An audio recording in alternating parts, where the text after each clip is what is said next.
Baba! Baba!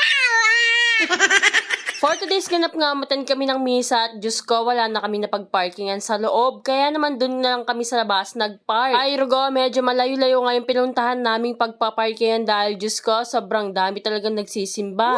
Kaya naman napawalk, kato na lang talaga ang kavava nyo, charis. Abay, meron pa nga din talaga yung karatula dito ng mayonnaise na hindi ako nakapunta, nakshuta. Paano ba naman kasi naulan ng mga araw na yun at hindi talaga ako naglalabas kapag maulan, Diyos ko, dadami pa yung kababa ko.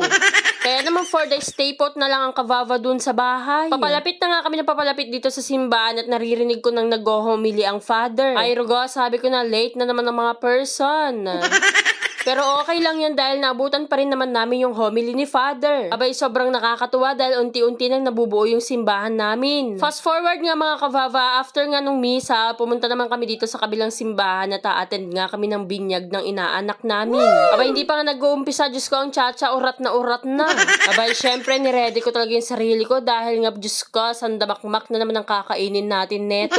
Sabi ko naman sa inyo, wag daw kaming tinatawag. Diyos ko, talagang taobang kaldero sa amin. Charis.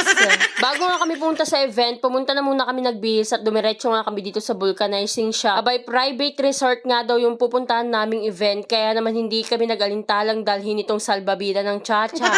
Pakapala na nga lang din talaga yung rupa namin basta sa ikakasaya ng chacha, charis. At sa wakas nga, naging buo na rin ulit yung duck ng chacha, ay unicorn pala to, nakshuta. Medyo nag-alangan pa nga kami, ang alam namin hindi magkakasya dito sa sakyan at buti na lang nagkasya. Diyos ko, medyo malayo-layo din pala itong pinuntahan naming lugar. Pero sa Rizal, Santiago City nga lang to. Napaka-presko at napakaluwang at nasa gitna talaga ng mga bukid itong resort na to, itong Mamaklay. Kaya naman dali-dali na kaming dumiretso ng chacha at sobrang tuwang-tuwa siya nung nakita niyo yung mga pool. Abay, Diyos ko, mamaya ka na maligo chacha, kumain na muna tayo dahil anong oras na. Diyos ko, gutom na ako, talagang titirahin ko tong mga lechon na to, charis. Ito talaga yung pinunta ko dito, lechon. Ay, Rugo, ang kasasarap ng mga handa, pero syempre, shy type tayo, charis.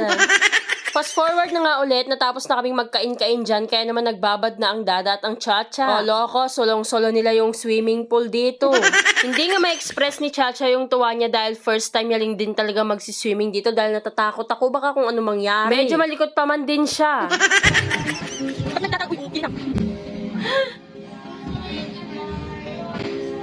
Uli! Nagdambay ka!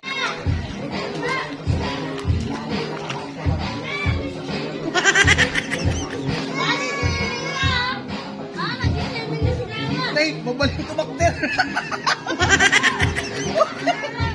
Tangkad naman pala eh. Pwede naman palang tumayo eh. Wala ataw ka na ba? Walk, dali, walk.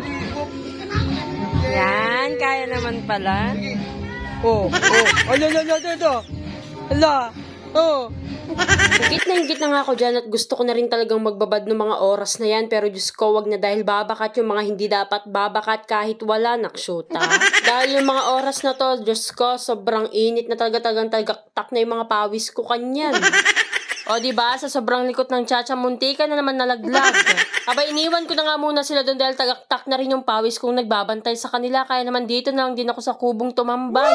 At tinawag ko na nga rin siya dahil nagkukurbit-bit na yung mga paat at kamay ng chacha, kaya naman Diyos ko, pinalitan ko na. Kaya naman for the watch na lang siya dyan at naiinggit nga na naman siya. Abay, Diyos ko, marami pang araw chacha, kaya naman uulitin natin ulit yan. Wala na nga lang din kaming nagawa ng chacha dahil for the inom-inom na naman ang dada nyo, charis. Diyos ko, pag sumumpong na naman yung uric mo, ewan ko na lang sa'yo. Basta kami ng chacha dito, nag-e-enjoy na lang din talaga kami. Baka naman mga kavava, magpapalambing lang ako. Kung hindi ka pa nga nakapag-follow at nakapag-like sa page ko, baka naman. Kaya naman ayun lang mga kavava, salamat sa panonood.